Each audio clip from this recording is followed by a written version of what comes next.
सबसे पहले तो सवाल ये लेंगे कि आपकी टीवीएस वीगो जो है वो बिल्कुल टॉप पर है, रूप पर, छत पे क्या कर रही है? हम मनीष जी ये बताना चाहेंगे कि ये जो टीवीएस वीगो है, इसमें इस कदर मैन्युफैक्चरिंग डिफेक्ट हमें झेला है कि हमें और हमारे पूरे परिवार को इससे डर लग रहा है। इतना हम इससे भयभीत हो गए हैं कि हमने पल्लेदारों को बुला करके जीने पे जीने चढ़वा करके आज हमने इसको टॉप फ्लोर इसी मंजिल पे सबसे ऊपर हॉल में खड़ा कर दिया है और इसको लॉक कर दिया है। इसकी चाबी को हमने बॉक्स में डाल दिया है और भूल गए हैं कि हमारे पास कोई स्कूटर टीवीएस का भी मौजूद है। हम चलाना तो दूर, हमें इसको छूने तक में भी डर लग रहा है। कारण एक नहीं, दो नहीं, तीन नहीं, चार नहीं, कम से कम 4-5 तो एक्सीडेंट मेरे हो चुके हैं और 2-3 एक्सीडेंट मेरी धर्मपत्नी के हो चुके हैं। मेरी बेटी इसको छूना नहीं पसंद करती है। हम लोग पैदल चले जाते हैं, बैटरी के रिक्शे से सफर कर लेते हैं, लेकिन टीवीएस कंपनी का जो ये वीगो स्कूटर है, इस पर चलने, इसको स्टार्ट करने और इस पर यात्रा करने के बारे में हम सोच भी नहीं सकते। इतना हम लोग भयभीत हो गए हैं। और हमने जो मुकदमा किया था माननीय जिला उपभोक्ता फोरम लखीमपुर खीरी में, उसमें वहां के जो एचजीएस अधिकारी थे श्री अभिमन्यु लाल श्रीवास्तव जी और पूरी पीठ, वो हमारे प्रारंभिक तर्कों से संतुष्ट हुई और उन्होंने पाया कि ये प्रकरण जो है ये क्षति की निरंतरता का है। हमारा विलंब मर्षण प्रार्थना पत्र स्वीकार करने के बाद उन्होंने टीवीएस कंपनी को जो है तलब किया था, उनके मुख्यालय पे सम्मन भेज के तलब किया था और सम्मन उनको मिला। और मिलने के बाद में जो है दक्षिण भारत से उनके अधिकारी एम अय्यप्पन न्यायालय में उपस्थित आए, वकालतनामा दाखिल किया और प्रतिरक्षा का वादोत्तर दाखिल किया। लेकिन जो हमने बिंदु उठाए थे उन बिंदुओं के बारे में वो कोई भी जवाब नहीं दे पाए। हमारा मुख्य बिंदु था कि आपने हमें अलर्ट नोटिस क्यों नहीं दी। इसके संबंध में उनके वादोत्तर में कोई भी बिंदु नहीं है, कोई भी जवाब नहीं है। क्यों? क्योंकि उन्होंने हमें अलर्ट नोटिस, ना हमको अलर्ट नोटिस दिया, ना अपने किसी भी अन्य उपभोक्ता को अलर्ट नोटिस दिया। जब आपका ब्रेक फेल हो गया था और वो सही काम नहीं कर रहा था, आपको वाहन बंद करना था, दूसरा वाहन लॉन्च करना था, तो आप पुराने के पुराने डिफेक्टिव वाहन जो है उनको आपको रिकॉल तो करना ही चाहिए था, लेकिन आपने रिकॉल नहीं किया है, ना आपने अलर्ट नोटिस जारी किया है। तो ऐसी दशा में जो है हमने मिनिस्ट्री ऑफ रोड अथॉरिटी मार्फ का जो नियम है कि अगर आप अलर्ट की सूचना नहीं देते हैं, रिकॉल नहीं करते हैं, तो आपके ऊपर 1 करोड़ रुपया जुर्माना होता है। मैंने जो है माननीय न्यायालय से 1 करोड़ रुपए के जुर्माने की मांग की है कि वो अर्थदंड इनसे वसूला जाए। जितने भी वाहन इन्होंने डिफेक्टिव जो है टीवीएस वीगो लॉन्च किए हैं, वो सारे के सारे वाहन जो है रिकॉल की नोटिस दी जाए। साथ ही साथ जो है मेरा जो वाहन है, अब मेरे सहित अन्य जितने भी उपभोक्ता है उनके भी वाहन जो है उनको रिकॉल करने के बाद उनको जो है नया वाहन मुहैया कराया जाए। और बात यहाँ पे केवल स्कूटर की नहीं है, बात यहाँ पे जो है कि आपकी त्रुटि की जो है जो खामियाजा मैंने भोगा, मेरे परिजनों ने भोगा, मेरी धर्मपत्नी ने भोगा है, उसका जिम्मेदार कौन है? जो मेरे शरीर का पोर टूटा पड़ा है उसका जिम्मेदार कौन है? मैंने जो असहनीय वेदना सही है उसका जिम्मेदार कौन है? इसके लिए मैंने जो है माननीय आयोग से जो है 50 लाख रुपए की क्षतिपूर्ति जो है मांगी है और मुझे पूरा भरोसा है कि माननीय आयोग हमारी इस विनम्र प्रार्थना को स्वीकार करेंगे और हमको 50 लाख रुपए का जो है अवार्ड मिलेगा। साथ ही साथ जो है कंपनी को जो है 1 करोड़ रुपए का पनिशमेंट मिलने के साथ साथ में रिकॉल नोटिस और वाहन निकाल के लिए जो है उनको आदेश दिया जाएगा। आगामी 17 तारीख जो है लगी है, इस 17 दिसंबर को हमको अपना जो है शपथ पत्र देना है, साक्ष्य का शपथ पत्र देना है और लिखित बहस दाखिल करनी है। उसके बाद में आयोग से फैसला आ जाएगा। अच्छा, बात की जाए टीवीएस वीगो जी, तो कितनी ये लॉन्च हुई थी, कितनी मार्केट में ये स्कूटीज आई? आंकड़े जो नेट पर अवेलेबल आ रहे हैं वो 50,000 के आ रहे हैं। यानी कि जो है इन्होंने 2012 में जो डिफेक्टिव लॉन्च किया था वो करीब 50,000 के आसपास जो है टीवीएस वीगो बाजार में उतारी थी। मैंने नकद धनराशि दे करके बिल्कुल ब्रांड न्यू स्कूटर खरीदा था मेसर्स विशोक ट्रैक्टर्स लखीमपुर खीरी से, जो कि मेरी रजिस्ट्रेशन जो है, रजिस्ट्रेशन में फर्स्ट ओनर के रूप में आदित्य त्रिपाठी जो है दर्ज है और डीलर का नाम बाकायदा रजिस्ट्रेशन में लिखा है messrs Vishok tractors Lakhimpur Kheri LRP road. Messrs Vishok tractors ने अब टीवीएस का स्कूटर बेचना बंद कर दिया है और इन्होंने एजेंसी किसी अन्य को दे दिया है। इन्होंने अपनी आपत्ति में ये तर्क उठाया है कि मैंने कहा सेकेंड हैंड स्कूटर, तो कम से कम इनको जो है अपने रिकॉर्ड तो खंगाल लेने चाहिए। इन्हें अपने डीलर से पूछना चाहिए कि क्या जो है आपने ऐसा कोई वाहन बेचा है कि नहीं बेचा है। इन्होंने हमारी फाइल का सही ढंग से मुआयना ही नहीं किया। हमने तो उसमें जो है रजिस्ट्रेशन की मूल प्रति लगाई है, और हमारे रजिस्ट्रेशन की मूल प्रति में बाकायदा ये चीज दर्ज है कि हमने ब्रांड न्यू स्कूटर खरीदा है, वो भी मेसर्स विशुक ट्रैक्टर्स एजेंसी से। तो ये भी चीज उनकी नहीं माने है। बाकी इन्होंने अपने जो है आपत्ति कहा कि हमने जनहित की आवाज उठा दिया। तो अगर हमने जो है अपनी क्षति के साथ साथ में अन्य उपभोक्ताओं की भी बात कह दिया, तो इसमें हमने क्या गलत किया? कि जिस तरीके से मैं भुक्तभोगी हूं, उसी तरीके जाने कितने अनजान और लोग भी भुक्तभोगी होंगे। एक सवाल आपसे हम लेना चाहेंगे जी। आपने बताया है कि आंकड़े बता रहे हैं कि टीवीएस वीगो जी। लगभग 50,000 स्कूटीज मार्केट में जी आई। देखिए ये स्कूटी है ही नहीं, इन्होंने जो है स्कूटी शब्द जो है भारतवर्ष में देने वाले भी यही हैं। इन्होंने लड़कियों को, महिलाओं को, बेटियों को आकृष्ट करने के लिए, उनको जो है अपनी तरफ खींचने के लिए एक शब्द जो है स्कूटर की बजाय एक स्कूटी शब्द इन्होंने डेवलप किया। और ये स्कूटी शब्द इन्होंने सबसे पहले जो है पेप नाम से जो है इन्होंने बाजार में एक वाहन उतारा, गुलाबी रंग का, पिंक रंग का, ताकि जो है बच्चियां जो है जो ट्यूशन पढ़ने जाती है, स्कूल जाती है, वो इसकी तरफ आकृष्ट हो जाए। इसमें गियर भी नहीं है, इसमें जो है क्लच भी नहीं है, और जो है बच्चियां बड़े इजी गोइंग में जो इसको खरीद ले। लेकिन जो है वो उसमें फाइबर बहुत लगा था, वो भी इनका फेल हुआ। उसमें भी बच्चियां जो है कई चोट खाई, कई डैमेजेस हुए, उनके कई एक्सीडेंट्स हुए, तो उसको इन्होंने बंद कर दिया। यानी कि पेप को इन्होंने बाजार से हमेशा बंद कर दिया। और उसके बाद में जो इन्होंने लॉन्च किया उसको वीगो नाम दिया। और वीगो को इन्होंने स्कूटी नहीं कहा, वीगो को इन्होंने बाकायदा स्कूटर कहा। मेटल बॉडी का उन्होंने जो है वो प्रलोभन दिया कि साहब पूरी ठोस मेटल बॉडी है, इसमें कहीं फाइबर का इस्तेमाल हमने नहीं किया, बहुत मजबूत है, बेहद मजबूत है। लेकिन आपने मजबूती दिया, ब्रेक तो आपने सही दिया ही नहीं। ब्रेक जैसे आपने जो पेप में दिया था उसी तरीके से आपने वीगो में दे दिए, ड्रम ब्रेक दे दिए। यानी कि बाया का हम अगर जो है दबा रहे हैं, बाया ब्रेक दबा रहे हैं, बाया लीवर दबा रहे हैं ब्रेक का, तो केवल हमारा पिछला पहिया रुक रहा है हल्का सा। और जबकि गतिवान वाहन होता है तो उसमें जो एक रेशियो होता है कि हम जब बाया दबाएं तो एक साथ में हमारा अगला पहिया भी रुके और पिछला पहिया भी एक रेशियो के साथ में रुके, ताकि हमारा जो है कंट्रोलिंग बहुत अच्छी होनी चाहिए। लेकिन इन्होंने वो तो किया ही नहीं। आपने कॉम्बो ब्रेक को लेकर के सवाल उठा दिए हैं टीवीएस वीगो पर, तो ये सवाल मैंने नहीं उठाया, ये सवाल तो कंपनी स्वयं जो है ये चीज जानती है। कंपनी ने जो जुपिटर नाम से स्कूटर निकाला, जो वीगो को बंद कर दिया, 2012 में इन्होंने वीगो लॉन्च किया, और उसके बाद में 2017 तक इन्होंने जो है वीगो वही डिफेक्टिव वीगो बाजार में चलते रहने दिया। जब वीगो की जो है बिक्री में बेहद गिरावट आई, शिकायतें आई, गिरावट आई, तो इन्होंने पहले वीगो में ही उलटफेर करना शुरू किया। 2017 में इन्होंने जो है कोशिश की इसी में हम सिंक्रोनाइजिंग ब्रेक सिस्टम लाके और इसको जो है कामयाब कर दें।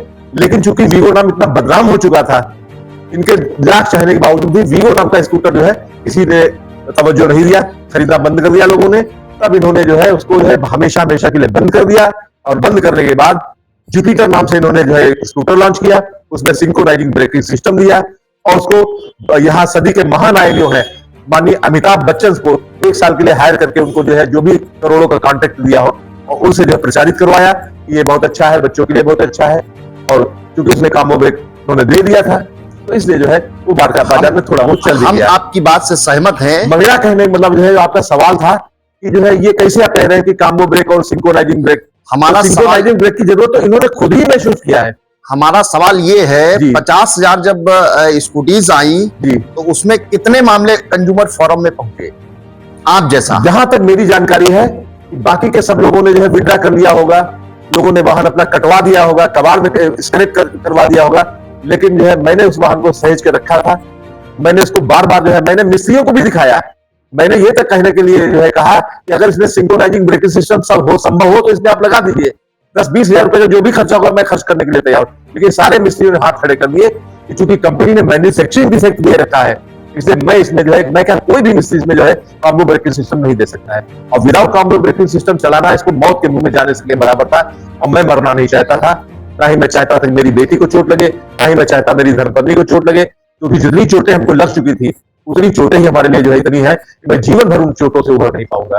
प्री लॉन्चिंग जी, बात हम लोग टीवीएस वीगो की ही कर लेते हैं जी। प्री लॉन्चिंग जो प्रोसेस होती है जी, तो क्या लग रहा है कि इस पे रिसर्च होती है कि इस तरीके की स्कूटी तैयार करेंगे, उसमें क्या सिस्टम होगा? वाहन बनाती है जी, तो अपने अपने जो है तरीके से उसको बनाती है, उसके बाद अपने तरीके से उसको जो है बाजार में उतारती है। वो वाहन सुरक्षा मानकों पे कितना खरा उतरेगा ये तो जब वो रोड पे आएगा तब पता चलेगा। कंपनी ये जानती थी कि मैंने इसमें जो है ड्रम ब्रेकिंग सिस्टम दिया है। कंपनी अच्छी तरीके से जानती थी कि ड्रम ब्रेकिंग सिस्टम जो है वो कामयाब नहीं है, इसीलिए कंपनी ने जो है 2017 में जो है इसको संशोधित करने की कोशिश भी किया, और उसके बाद में जो है जब 17 में संशोधित कर दिया तब भी ये वीगो जो है इतना बदनाम हो चुका था कि इसको जो है बाजार के उपभोक्ताओं ने नहीं पसंद किया, और जब नहीं पसंद किया तो इसको हमेशा हमेशा के लिए बंद करके जो है जुपिटर नाम से बाजार में लॉन्च कर दिया। यानी कि जो है इनके पैरालल जितने भी जो है वाहन स्कूटर चल रहे थे, जैसे हीरो कंपनी का जो है मैस्ट्रो चल रहा था, कामो ब्रेकिंग सिस्टम था, होंडा कंपनी का एक्टिवा चल रहा था, कामो ब्रेकिंग सिस्टम था, हीरो। चलिए हम एक और सवाल लेते हैं आपसे जी, तो वो हर हर वाहन में जो है इन्होंने कामो ब्रेक सिस्टम दिया। हर कंपनी कामो ब्रेक सिस्टम दे रही, आपके समानांतर आपके कार्यकाल में हर कंपनी कामो ब्रेक सिस्टम दे रही, आप ही को अनोखे हैं, आपने क्यों नहीं उसको दिया? नहीं, हम उपभोक्ता की क्या गलती थी? हम ये कह रहे हैं एक सब सवाल आपसे लेंगे कि जैसे ये लॉन्चिंग हुई, लॉन्चिंग होने के पहले जो प्रोसेस होती है कि जो नॉर्म्स होते हैं मॉर्थ के, जी, क्या मिनिस्ट्री ऑफ रोड अथॉरिटी का जो है नियम है कि अगर आपका वाहन जो है बाजार में आ गया और इनकेस उसमें कोई डिफेक्ट आता है, चाहे वो वेदर इट इज 4 व्हीलर और इट इज 2 व्हीलर, अगर उसमें कोई भी मैन्युफैक्चरिंग डिफेक्ट आता है, मैन्युफैक्चरिंग डिफेक्ट तो जब रोड पे आएगा तभी पता चलेगा।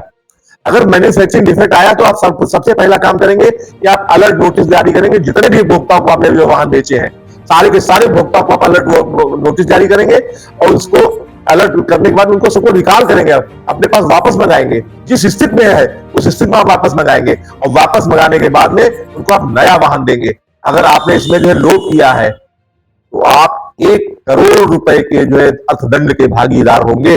1 करोड़। ये चीज जो है टीवीएस कंपनी के ऊपर भी लागू होती है।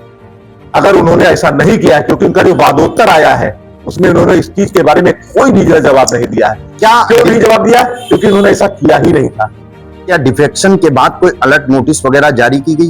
नहीं जारी की गई थी। अगर जारी की गई होती तो टीवीएस कंपनी ने उस नोटिस को एलेक्सर बना के पेश किया होता और उसको जो है किसी पैरा में जो पहला लिखा होता, लेकिन ऐसा नहीं है। अच्छा, रिकॉलिंग वगैरह? नॉट इवन माई सेल्फ, केवल मेरी ही बात नहीं है, उन्होंने अपने किसी भी उपभोक्ता को कोई भी अलर्ट नोटिस, कोई भी जो है कॉल नहीं जारी किया। मैंने इनके संबंध में जो है इनके जो है सर्विस प्रोवाइडर से बाकायदा बात की, मेरे पास उसकी ऑडियो मौजूद है, मैंने टेप किया उसको है, तो मैंने उनसे ये सवाल किया कि आपने अलर्ट नोटिस क्यों नहीं जारी किया, तो उस पर जो है वो मूक दर्शक बने रहे, तो उसे बोलते नहीं बना गया। न्यायालय में पेश करूंगा।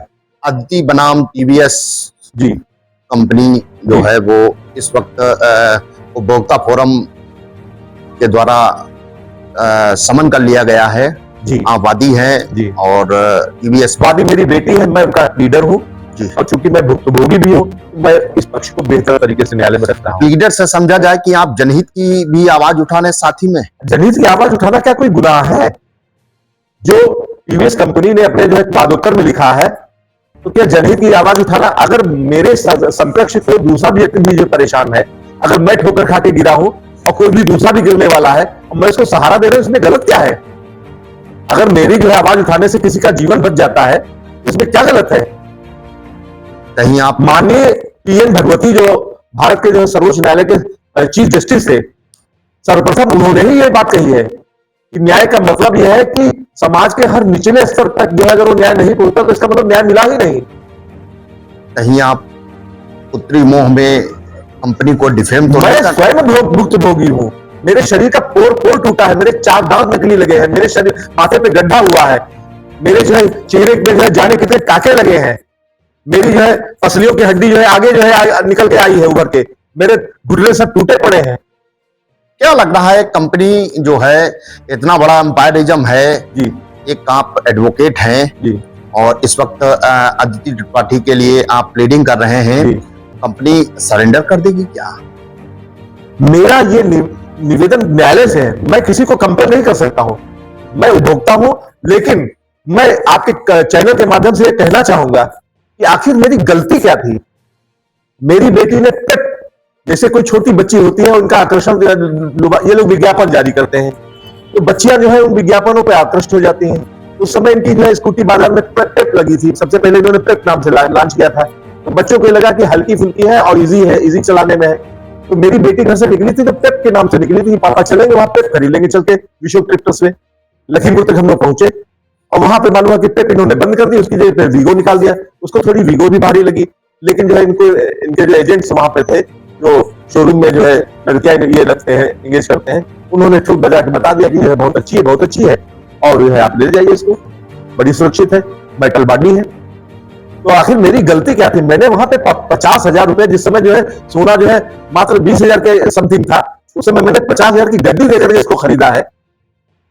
हार्ड कैश पैसा दिया मैंने, कोई फाइनेंस भी नहीं कराया, कोई किस्त भी नहीं बनवाई। आखिर मेरी गलती क्या है? मैं आपके लोक लुभावन विज्ञापनों के ऊपर भरोसा करके जो है अपने बच्चे को लेके जाता हूं और बच्चे के सुनहरे भविष्य के लिए उसको स्कूटी खरीद के देता हूं, और आखिर बच्ची जो अपने पापा के, अपने मम्मी के एक्सीडेंट से इतना भयभीत हो जाती है कि वो ड्राइविंग लाइसेंस नहीं बनवाती, उसको टच तक नहीं करती। पापा आपकी दुर्गत देख करके, मम्मी की दुर्गत देख कर हमको इसको चलाना ही नहीं है। नेक्स्ट डेट जो है वो 17 दिसंबर को 17 दिसंबर 2025 आर्नेबिल आयोग ने लगाई है। 17 दिसंबर 2025 को जो है मैं अपने सारे शहादत जितनी भी गवाहियां हैं वो सब पेश कर दूंगा, शपथ पत्र दे दूंगा, पेन ड्राइव जो मेरी बातचीत हुई है वो दे दूंगा, और जो मैंने अभिलेखी साक्ष्य पहले से दे रखे हैं वो तो है ही फाइल में। अगर कोई और अभिलेखी साक्ष्य मुझसे बन पड़ेंगे तो वो भी मैं दाखिल कर दूंगा, और यहां तक मैं रिटेन आर्गुमेंट भी दाखिल कर दूंगा। मैं इस प्रकरण को ज्यादा लंबा नहीं चलाना चाहता हूं।